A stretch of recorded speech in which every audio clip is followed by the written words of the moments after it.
Yo, it's Underground Rap News. Today we're going to be interviewing Grandview. Before we start, make sure you guys like and subscribe on this video and also drop a comment and let us know what your thoughts are on this whenever you get a chance. And we're just going to jump right into it. First question I have for you is how did you come up with your artist name? Yeah, no, it's a good question. It's because it's different. I was originally when I was younger, I went by Carter James, which is my first and middle name. Then I stopped making music a little bit during the pandemic, and when I came back, I wanted to like be able to like project kind of like my emotions onto like like a brand or like a name. So I was like, Mhm. first off, I want something that sounds big and it sounds like a company, like Apple or whatever. It just sounds like a company or sounds big. So I went from there. Then me and my manager stayed up to probably 2 or 3 in the morning, just like spitballing names. And when I was in high school, I used to like make mixes as a DJ. I was really Mhm. bad at it and it was very shoddy. It wasn't great. But I went as Grandview. And I always loved that name because it's the elementary school in my town. So we came up with a couple names. We thought it was a different name, and then I woke up in the morning and I was like, "Nah, it's Grandview." Mhm. So, and then also Grandview sounds like to me someone that wants to be bigger than the box that society or their peers has put them into. So it sounds, optimistic and grand. All right, for sure. So, what city did you grow up in? Yeah, I'm from Manhattan Beach, California. I was born in Queens, New York. Grew up though in Manhattan Beach, is like a super beach town, like beach volleyball. Like how football is for Texas is like how beach volleyball is for us. Like we're the capital of it. We have people, in the Olympics playing right now. People that I knew growing up not knowing, I knew of, like TJ Yeah. DeFalco. He's from the area, so Manhattan Beach, just like a beach town in LA. All right. So, how old are you right now? Ooh, I'm 28 actually. I look really young, but I'm Mhm. 28. And my birthday is actually next week, and I have a show the day after my birthday, so I turned 29. All right. Well, happy Yeah, early birthday. thanks, man. So, how would you describe your childhood and how did that lead up to you deciding to pursue a career in music? Yeah, it's a good question. Childhood was really supportive. I grew up in a really loving environment. My parents very successful in business. They always were hard workers, and they held everyone to a high standard. I was a really big athlete growing up. Music wasn't, even in my frame of mind. I was a really competitive soccer player for a very long time. I thought I was going to play in college and high school. I was played all 4 years and I was really into it. And that was kind of the only thing that was on my mind. Then, you go to college and you find out that you're actually not an athlete because there's real fucking athletes out there. Yeah. And there's kind of this like loss of identity. And then, because you're an athlete your entire life, and then you have to, figure out kind of who you are without that. And music was something I was always into and I was always really passionate about. When I was younger, I would imagine I'm older than you. There was like the Mhm. blog era, so I was obsessed with like Logic, Kendrick, J. Cole, Big Sean, Wiz Khalifa, Chance the Rapper. Like I saw those guys like blow up in real time on the internet. Mhm. So I had a big passion for that era of music, and I started rhyming to like kind of cope with some things going on in my life, and I haven't looked back since. But yeah, what music like didn't shape my childhood too much, is what I would say. It matured into this relationship I have with it. All right. So, what's the story behind your first song? My first song, like as Grandview or like in general. Just the first song you ever publicly released in your life. Yeah, that's a good call. Oh my God, that's like people things I don't want people to find. No, I'm joking. There's this song called "Back to Form." Cheers by Carter James. It's on Spotify or Apple Music. You can find it. The story behind it, it was just like the first song that like my flow actually didn't suck, Hmm. and it was just kind of like a celebration of like me showing people that I can make music. It wasn't super deep, but there were some really good lines in there. Like, I wish for health, wealth, and family for myself. I remember the lyrics because like that was like a good line. I remember being Hmm. like, oh, like that actually doesn't suck. Because it's not the best song, but it's a decent song, I would say. All right. Yeah. So, who would you say are some of your biggest inspirations? Yeah. I think every artist could agree, like you see yourself, like you see parts of your biggest inspirations in yourself. Like, Hmm. like lyrically, it's definitely like Kendrick and Lupe Fiasco. Chris Patrick and JID is really good with that as well. Like, that level of lyricism is what I don't think I'm there yet, but I strive to do. Sonically, I'm really influenced by Brockhampton, Kanye West, and really like Fred again, Flume, Porter Robinson, Odessa, which is really weird. But like I feel like Mhm. I have this electronic taste.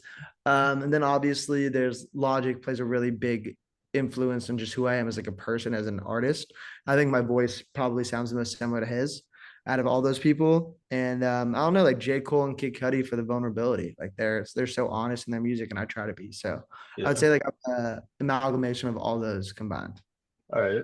I mean, like that's a grand, but like, Yeah. All right. So, what would you say were some of the biggest challenges you faced in your career, and how did you overcome them? Yeah. The first one for me was flowing. I was always a decent writer, but flow, just because I wasn't a trained musician, Hmm. was something that was like difficult for me. And I really had to like train and think critically on how many syllables should I put in this bar? Like how do I end on the snare? Do I end on the kick? How do I not end on the snare and the kick? So that was a really big hurdle for me. And then I figured that out before I became Grandview. But then as when with Grandview, mostly just like, there's two. One of them, which is like, for all the listeners, especially like in your audience, is like the fucking Hmm. scammers and the bots and like the playlists and all that Yeah, for is sure. it's horrible. And like it really pries on the optimism and dreams of these young kids. And like Hmm. I had to learn how to like say no, and like definitely don't listen to all those people that are going to offer you some crazy deal. Like, those they never work Yeah, unless for you have sure. unless you have a really like solid. I have a really good relationship with a company now that helps me with like verify like curators and like that, because that triggers the algorithm on Spotify. That's all I care about, is getting on radio and Discover Weekly and Release Radar. Like those are the big things. So that, and then also like content. You said that you saw me with, Rate These Bars. Like it took a long time for me to even get an audience on TikTok. And once I got an audience on TikTok, I hyper focus on it, like you've seen, to Hmm. maintain that relationship. But creating content is just as important as the music now, which is like really foreign and really sucks for a lot of artists. Like I don't mind doing it. I've learned to love it. But I would say that like that marriage of content and music is it's difficult, man. Yeah, for sure. Well, that kind of leads into my next question I wanted to ask. What would you say were some of the biggest things that helped you build such a strong fan base, especially on TikTok, and staying consistent with that and coming up with unique ideas every day? Yeah, no, thank you for that. I would say one is like I figured out that there's so many artists right now. And for me, it's like, how do I get these people to want to listen to my music? And it's like the only way really is to get them to actually like me and care about Hmm. me as a person. So like again, like I said in that clip that you used, is like when I come up on someone's For You page, it's not like, oh, this is some guy I follow. It's like, oh, that's my guy. It's my boy Grandview. Like, what's up, man? Like, yeah, I'll like that. Like, I'll give a comment, So like they feel attached to the journey. And I've learned that, and it's the true. I call them day one fans, and I call them Team Grandview. When you call them these things, they feel really attached to it. So once I figured out that code, and that they like that's what they want. They want that validation. They want to feel early. And they Hmm. are. They're amazing, and they deserve to feel everything they feel. And I'm actually, it's interesting, like coming up with new concepts. What I'm really trying to crack the code on right now is I think the next level of this is like I want content where like what they do on their phone directly influences what I'm going to do, whether it's me choosing my set list for my show, whether it's me doing shout outs, it's like the lunch money thing that I do. I want to Hmm. be able to reward them over the phone directly with that. So I think that's what I'm learning, is like I'm allowing them to feel like, not like it's like a video game, but like they're involved in the career. Like they're Yeah. they're they're helping move me, and they're like like not those NPCs, but like they're able to like influence what I do a little bit, I would say. Yeah, for sure. Yeah. So, how did your friends and family react when you first started making music? um, you know what? Everyone made fun of me. They were like my best friends, but like Yeah. I was a pretty social kid in high school.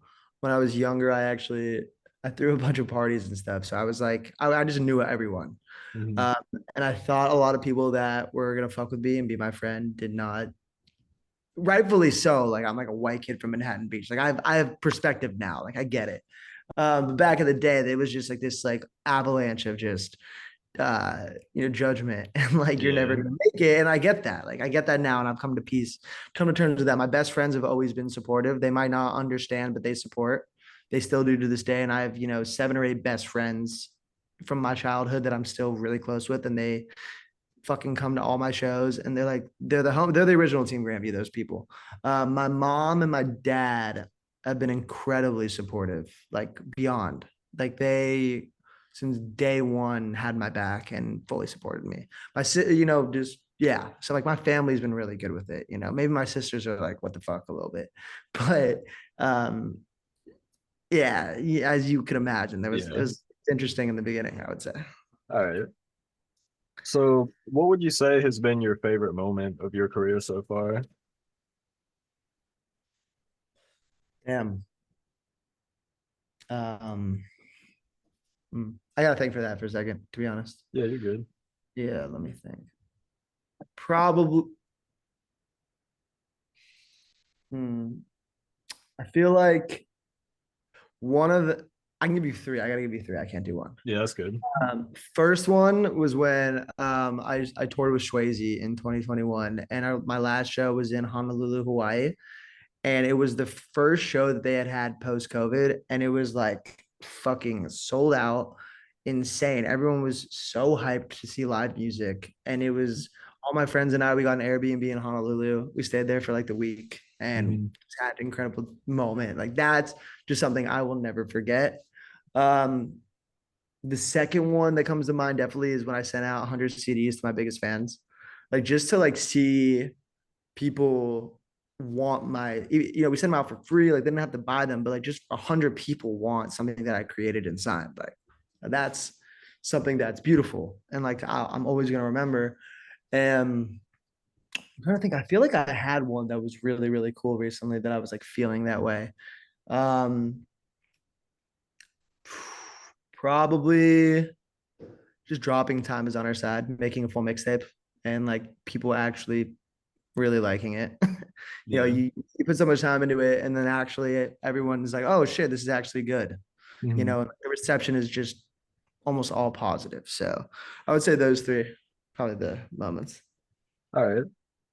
So, next question I have for you is, I'm sure all the fans are wondering, do you have any new music in the works right now, and when can we expect your next release? Yeah, so I just dropped about like 2 weeks ago. I can't believe it's been 2 weeks. I dropped Gets Away featuring Raleigh and Paul Bill Jr. And I also dropped Martyr 2, which is like a follow-up to my song Martyr, which people loved on the last tape. Dropped that 2 weeks ago. I got a song coming out in September with a really I kind of want to say it. When's this gonna drop? When's this interview? Whenever, probably like, I mean, if you want, like, we can wait if you needed to, No, but it's all good. I'll say it. I got Young Senju on a track with me. okay.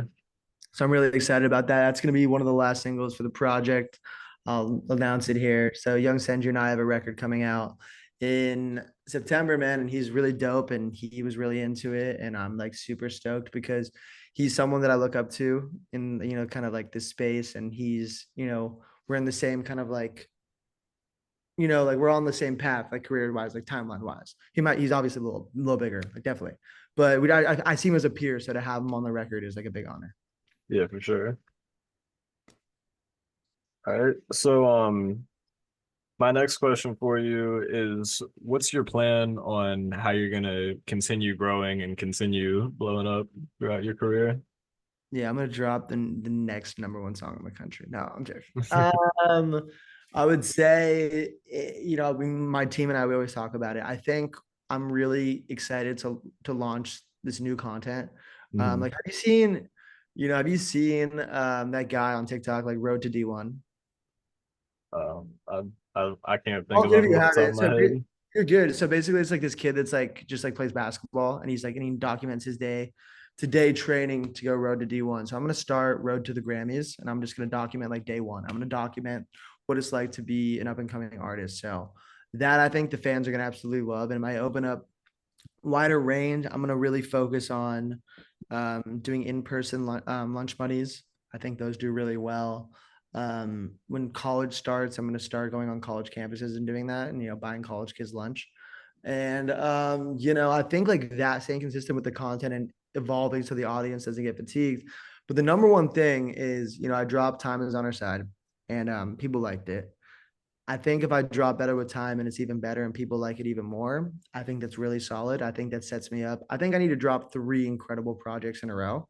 And I Mhm. think if I drop three in a row, I'll really break through. So that's my goal, is like, going on a 3 album run that's like gets better each time. That's why the next project's called Better with Time. So the marriage of those two things, it's content and music. It's like the really two big things right now. Yeah. All right. So my next question for you is, would you ever consider signing to a major label? And if you did, what would that ideal contract needs to look like? Yeah, I think like never say never, because like Mhm. that's just like not that's just like not a smart way to go through life. Yeah. It's just like being blocked off to something.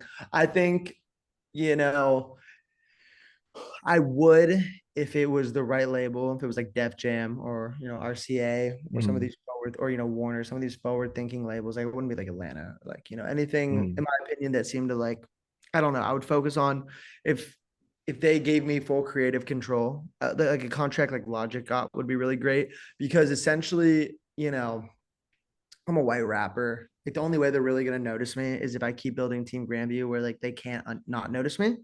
And at that point, if they see me and Team Grandview so strong, I have leverage. I'm the one with the fans. Yeah, for So sure. the money would have to be pretty enticing, and like they would have to allow me to continue doing what I'm doing because it's working.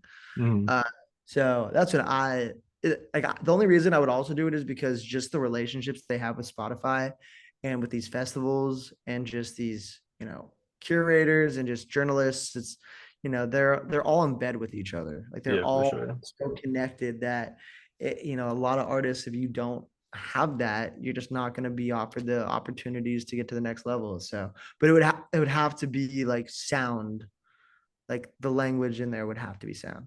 Yeah, for sure. So who would you say are the top three artists you want to collab with someday in your career? Um, it sucks because I used to say Kanye, but not anymore. Not Mhm. anymore. Kendrick, one, probably. I would love to, like, he did "Bitch Don't Kill My Vibe" with Jay-Z. I would love, if I ever got to that level, to do something like that with him. He remixes one of my songs. Kendrick, Logic, because just like Logic means so much to me as a person. I'm trying to like think of like, oh, probably Fred again. I Mhm. would love Fred again or Flume. Those two. It's like I would love for them to either like do a collab album with me or like produce some records with me. So probably Fred again, I would say. All right. Yeah. So who would you say is your favorite artist you've collabed with so far? I'll just choose a favorite. Yeah. um,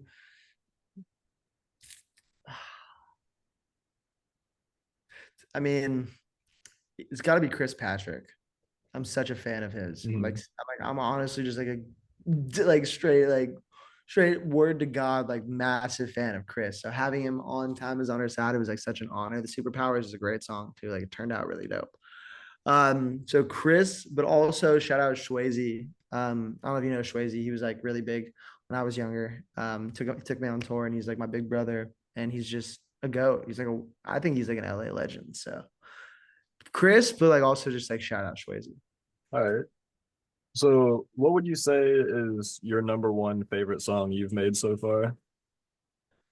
Something about the water, definitely. All That's right. Yeah, I would say. What would you say is the biggest thing that makes you different from other artists? Good question. I would say mm, my relationship with my fans. Mhm. I think I offer people the opportunity to, be a part of someone's career and see someone grow from, but essentially I'm giving you the opportunity to see your best friend blow up. That's what I would say. Yeah. Okay. So, do you have any other hobbies outside of music?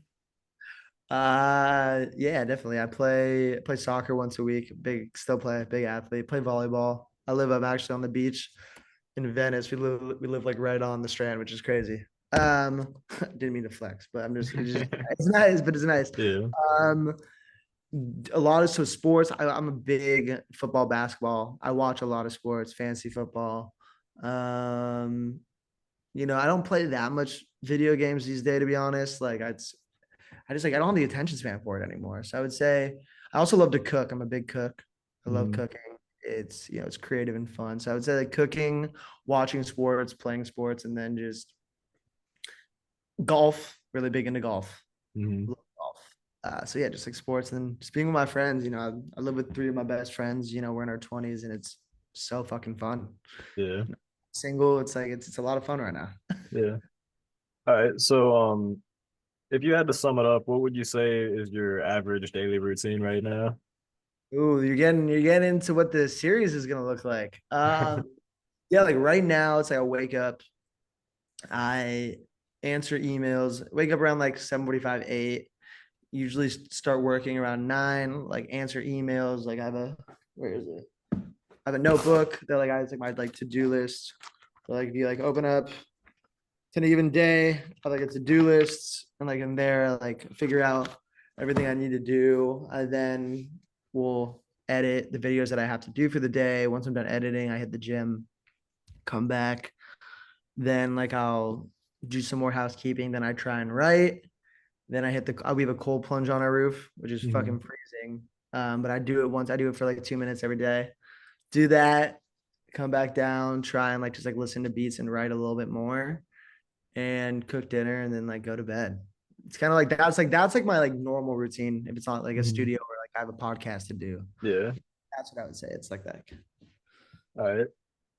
So, my next question I have for you is, what's your number one biggest red flag in a girl? Luke, you dog.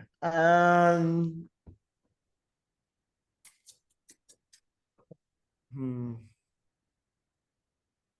Number one red flag. I feel like,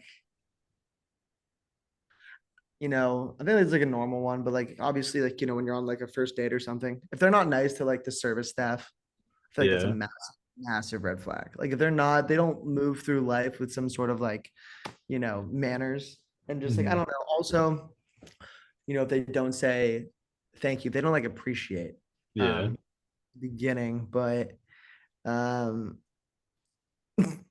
also baby talk is a lot, I would say All is right. one. Yeah, that's So fair. mostly it's like how they treat the service staff. Like, because Yeah. like on your first dates, it's like you can tell. Yeah.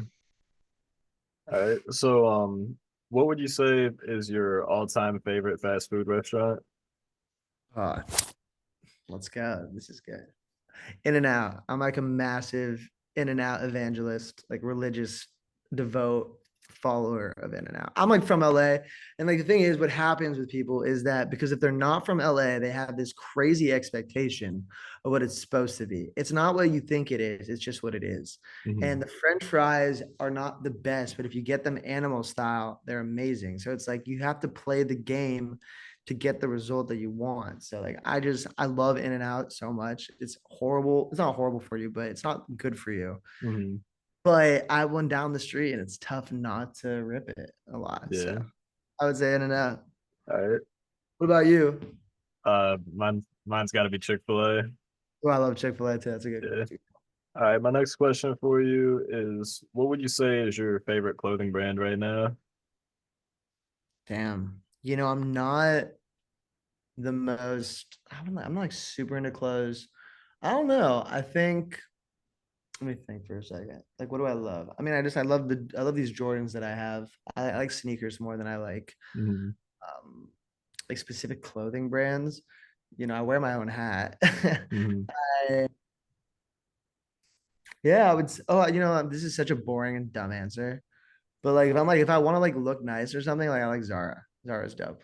Like if I need like something for a date, like Mhm. take this guys, go to Zara. You'll find some nice shit. All right. So, my next question for you is, what are some of your dream cars that you want to buy after you blow up? Luke, I'm gonna let you down. I'm not a big car guy, but I mean, I want to get like a Model S Tesla. I I want don't to know get. why, but I knew you were gonna say Tesla. That's what everyone who's not into cars says. Yeah, you're like you little. That's seriously, it's such a basic answer, but like I don't know. I think they're like spaceships and they're like Yeah. futuristic environment. But I also want to have enough money to get my wife like a really nice white G wagon. All right. That's fair. Like they look hot in that, so I'm like, Hmm. yeah. So, what would you say are some of the biggest things that motivate you to keep grinding every day? Good question. I think one is, my team around me. I want to deliver the big payday for them and make sure that I take care of them, and because they believed in me and they put so much blood, sweat, and tears into that. So they trust me. So that's one. Two, it's the competitive nature in me. Like I want my goal, like my biggest goal, like I did an interview recently, and it's like if Genie could grant three wishes, like the first thing I wrote is I want to drop like a top 10 like album of all time. Like I want to Hmm. drop a body of work that is so like just a classic. That's all I really want. So the strive to get there and have that artistic peak that no one can ever fucking say anything and like be like, that's amazing. So I want that. I think third, I want a really good life for like my kids and my family. Like I want to move back to Manhattan Beach, and that place is so fucking overpriced now that I can't live there unless Hmm. I am really successful. And I want my kids to have a great childhood like I did. So I would say those are the big things. It's like, family, my team, and then just like, passion and my competitive nature. Yeah, for sure. So, my next question for you is, who would you say is the GOAT of rap in your opinion? It's Kendrick to me. I think he checks the boxes of commercial success, artistic success. He's won now, arguably the greatest beef ever. He has two top 10 albums of all time. He has Control, which is like another moment in the Matrix. He um great features. I think he's the whole package. I really do. I think the one thing is like he needs to keep this consistency with his discography to make sure that like people think it's Jay-Z, some people think it's Nas, Kanye might have the best discography, but he's not the best rapper. I think Kendrick's just the whole package. I think he's Yeah, got for every sure. he's got the moments, he's got the albums, he's got the sales. All right. So, the final question I have for you is, most of my followers and people who watch these interviews are other artists. So, what's the biggest piece of advice that you would give to other artists who are trying to be successful in their career? Mm, yeah, hmm, I would say one, show up every single day like it's your job. No one is going to give it to you by any means. No one feels bad for you. No one, like we're all trying to achieve, and those that survive the longest are usually the ones that win. So show up every single day like it's your job. Put in the work. Um, don't You have to look at everything in this macro lens. Like if you judge your, and I'm learning to do this. If you judge your career every single day based off of the most recent post, off your most recent song, off of whatever's most recent, like you have to, like, if you feel like you're not making any progress, you have to take a step back, zoom back, and look at how far you've come. You can't just take it a day at a time. Like you have to zoom back and see how far that you've come. And yeah, just show up and just put in the fucking work. That's all that matters. Like, like get better at making music. It's a craft. It's a muscle. It's not this like divine skill that's, afforded to a few people. Like anyone can do it.